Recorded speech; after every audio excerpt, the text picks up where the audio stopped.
मैंने चावल को सूप में भिगोया और सीधे जेल के गैंग बॉस की ओर चल पड़ा, क्योंकि मैं जेल में ही मरना चाहता था।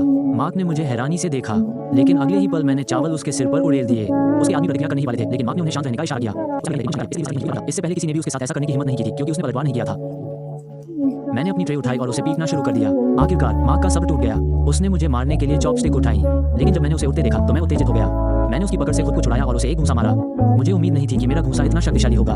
मार्क बेहोश हो गया और जेल में मौजूद हर कोई स्तब्ध रह गया। मुझे अपने घूंसे की ताकत पर विश्वास नहीं हो रहा था। थोड़ी देर बाद गार्ड मुझे ले गए। मेरा पहला प्रयास विफल होने के बाद मैंने तुरंत अपना अगला लक्ष्य ढूंढ लिया। जेल में मौजूद मनोरोगी हत्यारा। वो वहाँ के सबसे खतरनाक लोगों में से एक था। हर कोई उससे बचता था, लेकिन मैंने जानबूझकर उसके पास जाने और उसके सामने उसका अपमान करने का फैसला किया। गुस्से में आकर उसने चुपके से चाकू निकाल लिया। जब मैंने ये देखा तो मैंने इसे भी छीन लिया और अपने शरीर पर तान दिया। कभी निडर हत्यारा रहा वो व्यक्ति अचानक जम गया, हिल भी नहीं पा रहा था। जल्द ही मेरी हरकतें पूरे जेल में फैल गईं।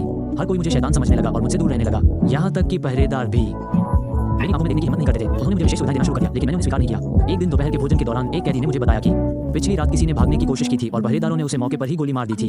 इससे मुझे एक नया विचार आया। उस रात मैं अकेले अपनी कोठरी से भाग निकला और चीखते हुए आंगन में दौड़ गया, इस उम्मीद में कि पहरेदार मुझे गोली मार देंगे। वार्डन ने मॉनिटर पर सब कुछ देख लिया और मेरी इच्छा पूरी करने का फैसला किया। जल्द ही पहरेदारों के एक समूह ने मुझे घेर लिया, लेकिन जैसे ही वे गोली चलाने वाले थे, वार्डन को अचानक कुछ गड़बड़ महसूस हुई।